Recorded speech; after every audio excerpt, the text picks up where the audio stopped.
Hi guys, यकीन आप सब बिल्कुल ठीक होंगे। आज का जो हमारा लेक्चर है वो है कोड ऑफ क्रिमिनल प्रोसीजर 1898 1898 पर।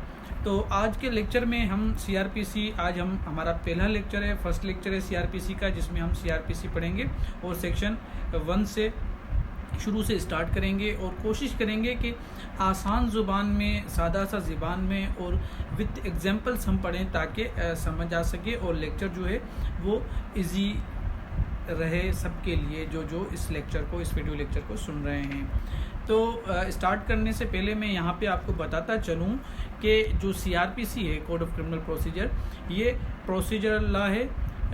ये जो है लॉ ये गवर्न करता है, ये प्रोसीजर प्रोवाइड करता है कि किस तरह से सब्सटेंटिव लॉ को, किस तरह से पिनल लॉ को जो है क्रिमिनल कोर्ट में चलाया जाएगा, किस तरह से पिनल लॉ को गवर्न किया जाएगा।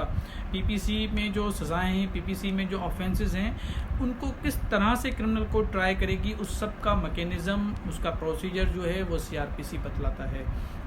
क्रिमिनल कोर्ट को मैकेनिज़्म देता है कि किस तरह से जो है चार्ज फ्रेम होगी, किस तरह से एविडेंस चलेगी, किस तरह से जजमेंट सुनाई जाएगी, क्या चीज़ें जजमेंट में होंगी, क्या नहीं होगी, किस तरह से एग्जीक्यूशन होगी। उसके अलावा पुलिस को मैकेनिज़्म देता है कि किस तरह से इन्वेस्टिगेशन होगी, क्या पावर्स है पुलिस के। तो ये प्रोसीजरल लॉ है, ये प्रोसीजर मैकेनिज़्म जो है वो प्रोवाइड करता है। आइए स्टार्ट करते हैं।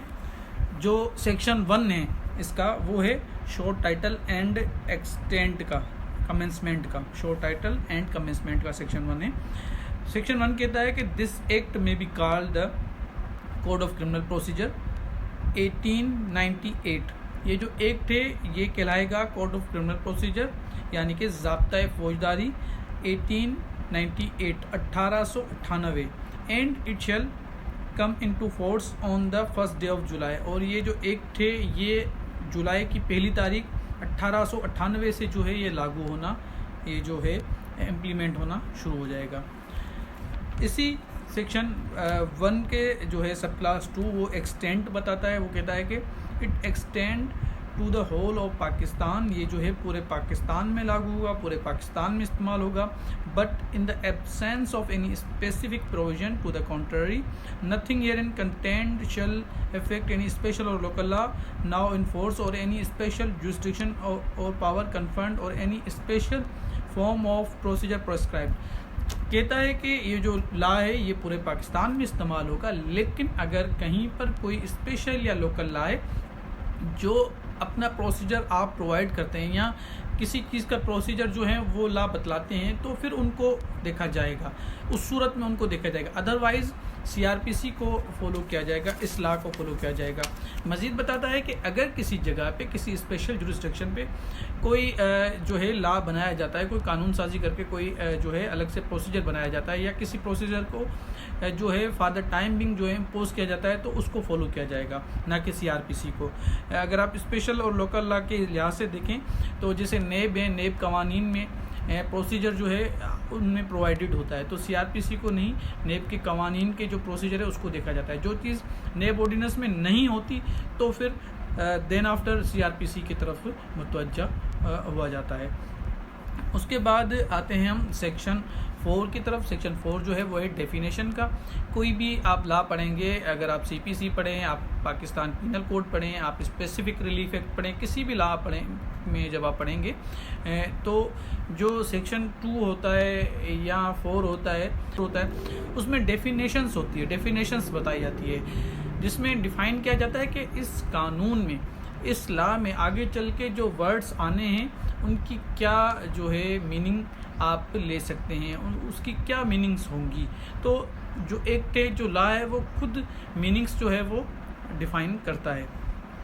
आइए देखते हैं। सेक्शन 4 जो है उसका सब क्लास 1 जो है वो एडवोकेट जनरल को डिफ़ाइन करता है।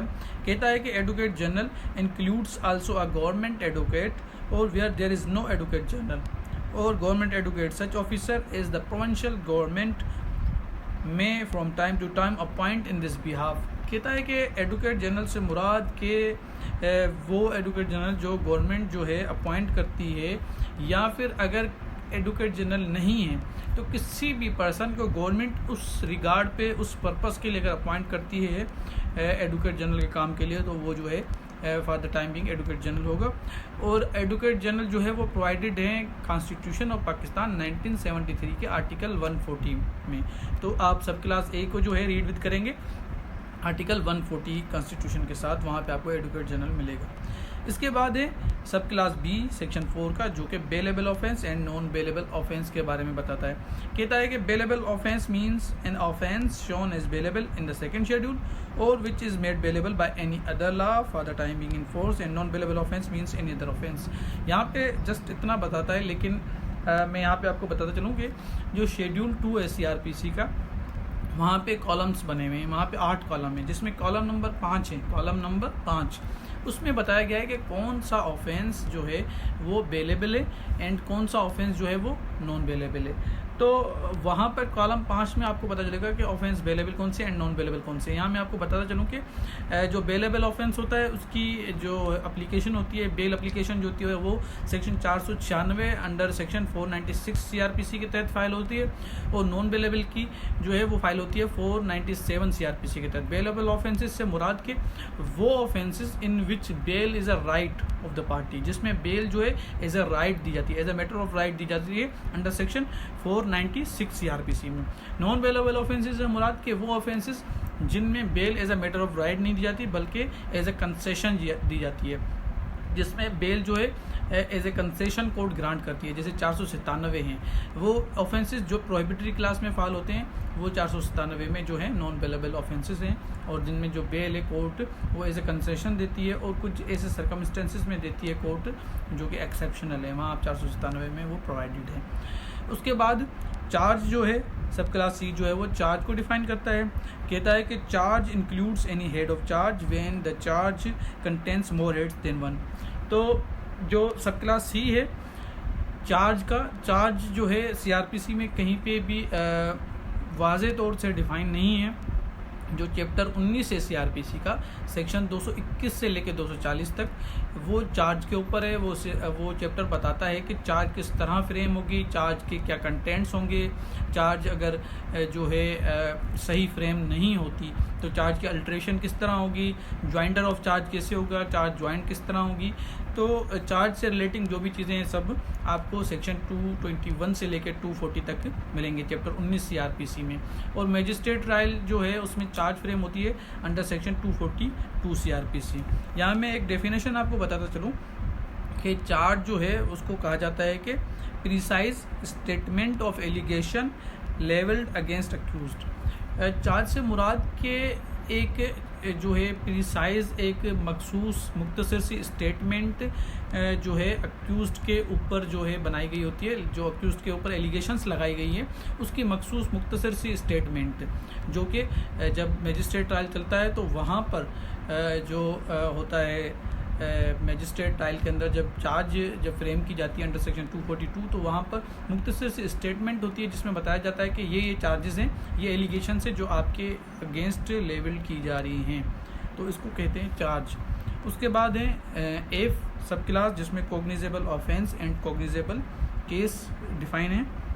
कुछ इस तरह डिफाइन है कि cognizable offence means an offence for and cognizable case means a case in which a police officer may in accordance with the second schedule or under any law for the time being in force arrest without warrant। cognizable offense से मुराद के वो offenses जिनमें police जो है without warrant arrest कर सके and police को पावर हो कि वो इन्वेस्टिगेशन कर सके। कॉग्निजेबल ऑफेंस जो है वो रजिस्टर होता है under section 154 of the CRPC जिसको फर्स्ट इन्फॉर्मेशन रिपोर्ट भी कहा जाता है, और कॉग्निजेबल ऑफेंस की जो इन्वेस्टिगेशन का पावर है वो सेक्शन 156 में प्रोवाइडेड है। कॉग्निजेबल ऑफेंस जो है उससे मुराद के जब आप सेकंड शेड्यूल खोलेंगे तो उसका जो कॉलम 3 है वो बताता है कि कौन से ऑफेंसेस कॉग्निजेबल हैं एंड कौन से जो हैं वो नॉन कोग हैं। तो वो ऑफेंसेस जिनमें पुलिस ऑफिसर में अरेस्ट विदाउट वारंट वो कॉग्निजेबल कहलाएंगे, और वो ऑफेंसेस जिनमें police officer may not arrest without warrant वो नॉन कॉग्निजेबल कहलाएंगे। उसके बाद है एच सब क्लास एच जो कि कंप्लेंट को डिफाइन करता है। Complaint means the allegations made orally और in writing to a magistrate with a view to taking action under this code that some persons whether known or unknown has committed an offence but it does not include the report of police officer। Complaint से मुराद कि वो allegations जो कोई भी शख्स directly magistrate के पास जाता है, ओरली या रिटर्न में जाके मजिस्ट्रेट के पास अपनी एलिगेशंस ले जाता है और कहता है कि ये मेरी एलिगेशंस है किसी भी शख्स के ऊपर, कोई भी शख्स हो उसके अगेंस्ट, और काइंडली इनको जो है सुना जाए, ये जो रिपोर्ट हैं इसको इस पर एक्शन लिया जाए। डायरेक्ट कंप्लेंट इसको कहते हैं। ये जो है रजिस्टर होती है under section 200 CRPC। Section 200 CRPC जो है उसमें ये जो है कंप्लेंट ये रजिस्टर होती है और ये डायरेक्टली मजिस्ट्रेट के पास होती है, इसको कहते हैं कंप्लेंट। उसके बाद है हाई कोर्ट। जे में डिफाइन कहा गया है कि high court means the highest court of criminal appeal और revision for a province. High court से मुराद के जो सबसे बड़ी, सबसे हाईएस्ट कोर्ट क्रिमिनल अपील और रिवीजन की जो सूबे में होगी उसको हाई कोर्ट कहा जाएगा। उसके बाद इंक्वायरी के बारे में जो सब क्लास के वो इंक्वायरी को डिफाइन करता है, कहता है कि inquiry includes every inquiry other than a trial. Inquiry से मुराद के हर वो इंक्वायरी जो CRPC में होती है। CRPC में मखसूस जगहों पे मुख्तलिफ जगहों पे मुख्तलिफ काइंड्स की इंक्वायरीज प्रोवाइडेड हैं। तो कहा गया कि inquiry includes every inquiry other than trial. Trial को छोड़ के बाकी सब जो इंक्वायरीज हैं वो इंक्वायरी में आएगी under this code by a magistrate और कोर्ट। इंक्वायरी जो है वो मजिस्ट्रेट खुद करता है या फिर कोर्ट जो है वो मजिस्ट्रेट को डायरेक्शन देती है कि आप सेशन कोर्ट या हाई कोर्ट की ये इंक्वायरी करके दे, या फिर जो मजिस्ट्रेट है वो क्या करता है कि पुलिस को भी इख्तियार दे सकता है, पुलिस के ज़रिए भी इंक्वायरी कंडक्ट करवा सकता है। आगे चल के आपको ये CRPC में पढ़ने के लिए मिलेगा। लेकिन इंक्वायरी जो है वो कोर्ट का पावर है, कोर्ट इंक्वायरी खुद करवा सकती है, कोर्ट के अंडर होती है इंक्वायरी। इन्वेस्टिगेशन जो है वो कोर्ट के अंडर नहीं होती है, वो पुलिस डायरेक्टली करती है और पुलिस के अंडर में होती है। आगे इन्वेस्टिगेशन डिफाइन है आई में। इन्वेस्टिगेशन में लिखा हुआ है कि investigation includes all the proceedings under this code for the collection of evidence conducted by a police officer. Investigation से मुराद के हर वो प्रोसीडिंग जो इस कोड में, इस लॉ में होगी, किस लिए होंगी? For the collection of evidence, जिसमें एविडेंस कलेक्ट किए जाएंगे। एविडेंस कलेक्ट करने के लिए जो प्रोसीडिंग्स होंगी और कौन करेगा? पुलिस ऑफिसर करेगा, तो वो इन्वेस्टिगेशन कहलाएंगी। इन्वेस्टिगेशन कौन कंडक्ट करता है? Police officer. और इन्वेस्टिगेशन का पावर जो है वो पुलिस का पावर है। आप सेक्शन 156 जब पढ़ेंगे तो वहाँ पे इन्वेस्टिगेशन का पावर पुलिस का दिया गया है। और पुलिस रूल जो है उसका चैप्टर 25 जो है पुलिस रूल 1934 का चैप्टर जो है 25 वो इन्वेस्टिगेशन के ऊपर है। तो इन्वेस्टिगेशन जो है उससे मुराद के हर वो प्रोसीडिंग जिसमें कलेक्शन ऑफ एविडेंस की जाएगी पुलिस ऑफिसर के जरिए और बाय एनी पर्सन या फिर कोई और person other than a magistrate. लेकिन मैजिस्ट्रेट नहीं होगा, कोर्ट नहीं होगी, क्योंकि इंक्वायरी जो है वो कोर्ट करवा सकती है, कोर्ट खुद कर सकती है, लेकिन इन्वेस्टिगेशन जो है वो मैजिस्ट्रेट नहीं कर सकता, कोर्ट नहीं कर सकती। Other than a magistrate who is authorised by a magistrate in this behalf. कोई भी शख्स हो जिसको मैजिस्ट्रेट ने इम्पावर किया क्योंकि आप इन्वेस्टिगेशन करके दें, मोस्टली पुलिस करती है, लेकिन किसी और शख्स को, किसी और इदारे को भी अथोराइज किया जा सकता है। उसके बाद है एम, जिसमें जुडिशियल प्रोसीडिंग्स डिफाइन है। जुडिशियल प्रोसीडिंग को जिस तरह से डिफाइन है कि judicial proceedings includes any proceeding in the course of which evidence is or may be legally taken on oath. Judicial proceeding से मुराद के ऐसी प्रोसीडिंग जिसमें जो एविडेंस है वो ओथ पर लिया जाएगा, एविडेंस जो है, जो गवाही है वो कसम पर ली जाएगी। ऐसी प्रोसीडिंग्स को जुडिशियल प्रोसीडिंग्स कहा जाता है। इंक्वायरी में और जुडिशियल प्रोसीडिंग में यही डिफरेंस है। इंक्वायरी में जो एविडेंस ली जाती है, जो कुछ इंक्वायर किया जाता है वो ऑन ओथ नहीं होता, जबकि जुडिशियल प्रोसीडिंग जो है उसमें ऑन ओथ जो है एविडेंस ली जाती है। और जुडिशियल प्रोसीडिंग का जो इख्तिताम होता है, जो एंड होता है, वो आइदर अक्वाइटल पे होता है या फिर कन्विक्शन पे होता है। उसके बाद मैजिस्ट्रेट डिफाइन है जो है सब क्लास एम ए में, means judicial magistrate includes special magistrate appointed under this section. इसको डिफाइन करने की ज़रूरत ही नहीं है। उसके बाद है सब क्लास एन, जिसमें non cognizable offence and non cognizable case define है। Non cognizable offence mean offence for and non cognizable case means in case in which police officer may not arrest without warrant, जो मैं पहले आपको बता चुका था कि जो हमने सब क्लास एफ पढ़ा था जिसमें कॉग्निजेबल ऑफेंस डिफाइन था, तो सब क्लास एन में जो है नॉन कॉग्निजेबल ऑफेंस, ये आपको कॉलम 3 में आप जाएंगे सेकंड शेड्यूल के, तो वहाँ पता चलेगा कि कौन सा ऑफेंस कॉग्निजेबल है, कौन सा नॉन कॉग्निजेबल। नॉन कॉग्निजेबल जो ऑफेंस है वो रजिस्टर होता है under section 155 of the CRPC, और इसमें पुलिस ऑफिसर जो है उसको पावर नहीं है कि पुलिस ऑफिसर विदाउट वारंट किसी को अरेस्ट कर सके जब तक मैजिस्ट्रेट उसको अथोराइज ना करे। उसके बाद ऑफेंस डिफाइन है, तो मैं यहाँ आपको बताता चलूँ कि CRPC के अलावा पाकिस्तान पीनल कोड जो है उसके सेक्शन 40 है, सेक्शन 40, उसमें भी ऑफेंस जो है वो डिफाइन किया गया है। तो यहाँ पर सब क्लास जो है ओ जो यहाँ पर सब क्लास ओ है सेक्शन 4 का, इसमें ऑफेंस डिफाइन है। यहाँ पे लिखा गया है कि ऑफेंस मीन्स एनी एक्ट और ओमिशन, कोई एक्ट हो या ओमिशन हो made punishable by any law for the time being in force. कोई भी एक्ट या ओमिशन हो जिसको लॉ जो है वो पनिशेबल करार देता है, लॉ के अंदर वो पनिशेबल है, तो वो ऑफेंस कहलाएगा। उसके बाद सब क्लास पी है जिसमें officer in charge of the police station define है। Officer in charge of the police station आपको जो है पुलिस रूल्स 1934 का चैप्टर 22 जो है 22.1 जो है उसमें भी मिलेगा। ऑफिसर इंचार्ज जो है वो इस तरह से लिखा हुआ है कि officer in charge of a police station includes when the officer in charge of the police station is absent from the station house or unable from illness or other cause to perform his duties, the police officer present at the station house who is next in rank to such officer and is above the rank of constable, or when the provincial government so directs any other police officer so present। लिखा गया है कि police officer से मुराद, officer in charge से मुराद के कोई भी शख्स जिसको जो officer in charge of the station है। मोस्टली मैं यहाँ आपको बताता चलूँ, क्लियर करता चलूँ कि ऑफिसर इंचार्ज जो होता है पुलिस स्टेशन का वो होता है जिसको SHO भी कहा जाता है, स्टेशन हाउस ऑफिसर। वो जो है होता है इंस्पेक्टर रैंक का होता है या फिर सब इंस्पेक्टर रैंक का भी हो सकता है। काफ़ी पुलिस स्टेशन ऐसी है जहाँ पे इंस्पेक्टर रैंक के ऑफिसर्स को ऑफिसर इंचार्ज रखा हुआ है, काफ़ी ऐसे स्टेशन हैं जहाँ सब इंस्पेक्टर्स को रखा हुआ है, तो वो होता है officer in charge of the police station. लेकिन अगर ऑफिसर इंचार्ज नहीं हो, फिर किसी इलनेस की वजह से, बीमारी की वजह से, या फिर कोई और रीज़न हो, या फिर कहीं से कॉल आ गई हो, कहीं पे रेड करने, कहीं पर किसी क्राइम सीन पे अगर गया हो, तो उसकी गैर मौजूदगी में जो भी नेक्स्ट ऑफिसर होगा, जो भी बिलो द रैंक होगा ऑफिसर इंचार्ज से, जो पीछे जो नीचे वाली रैंक है उसमें कोई भी ऑफिसर होगा, चाहे फिर वो ASI हो, चाहे वो हेड कांस्टेबल हो, वो जो है as a officer in charge of the police station उसको चार्ज मिलेगी। मिसाल के तौर पे सब इंस्पेक्टर जो है वो है ऑफिसर इंचार्ज पुलिस स्टेशन का। अगर वो नहीं है तो उसके बाद जो ASI वहाँ पर मौजूद होगा, जो थाने पर मौजूद होगा, वो होगा ऑफिसर इंचार्ज। लेकिन अगर वो भी मौजूद नहीं है तो उसके बाद जो होगा हेड कांस्टेबल, वो होगा ऑफिसर इंचार्ज। लेकिन उसके बाद वाला नहीं हो सकता, क्योंकि कांस्टेबल से कम ऊपर रैंक, यानी कि हेड कांस्टेबल भी ऑफिसर इंचार्ज हो सकता है जो है ऑफिसर इंचार्ज की गैर मौजूदगी में, ASI भी हो सकता है, सब इंस्पेक्टर भी हो सकता है। आगे चलते हैं। प्लेस क्यू में डिफाइन है, place includes also a house, building, tent and vessel. Place यहाँ पे डिफाइन है क्यू में कि प्लेस से मुराद के घर भी हो सकता है, बिल्डिंग, टेंट, वेसल कुछ भी जो है वो प्लेस में शुमार होगा।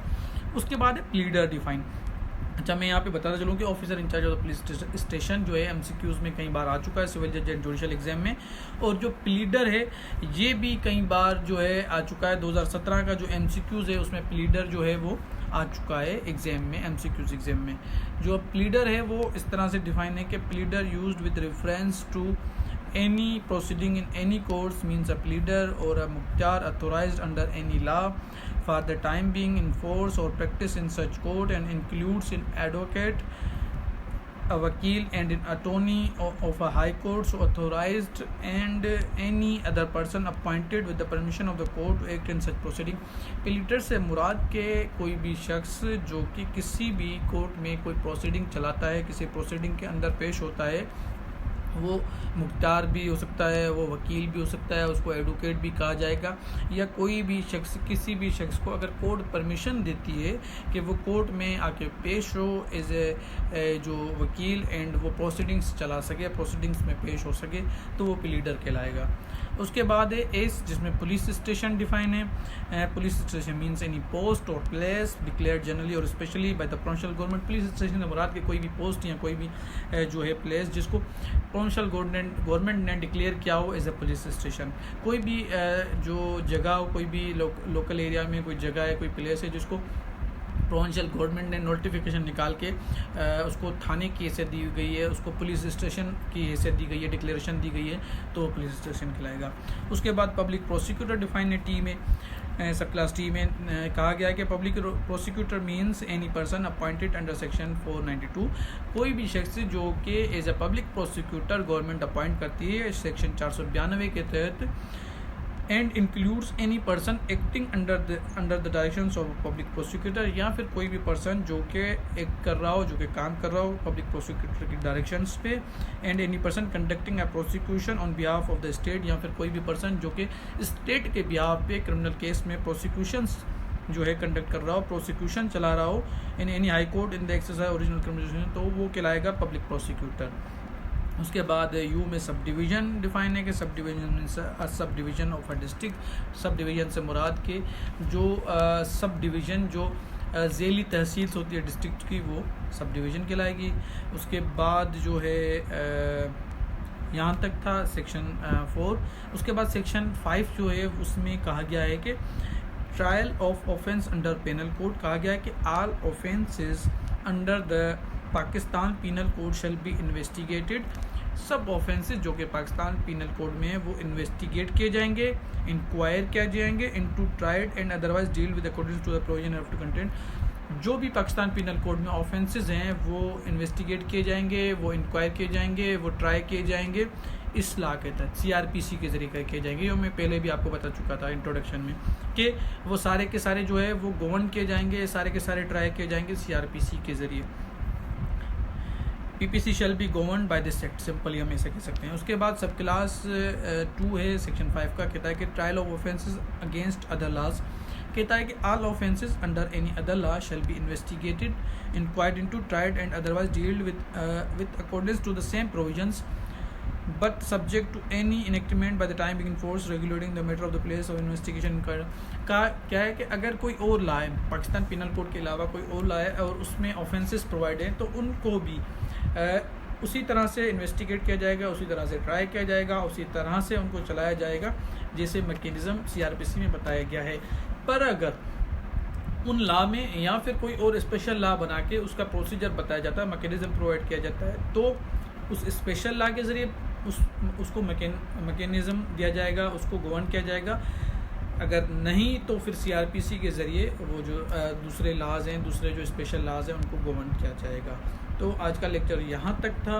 इंशाल्लाह नेक्स्ट लेक्चर में हम सेक्शन 6 से पढ़ेंगे और आज का लेक्चर जो है यहाँ पर एंड होता है। Thank you so much. Please channel को सब्सक्राइब कीजिए और वीडियो को लाइक करना और शेयर करना मत भूलिए।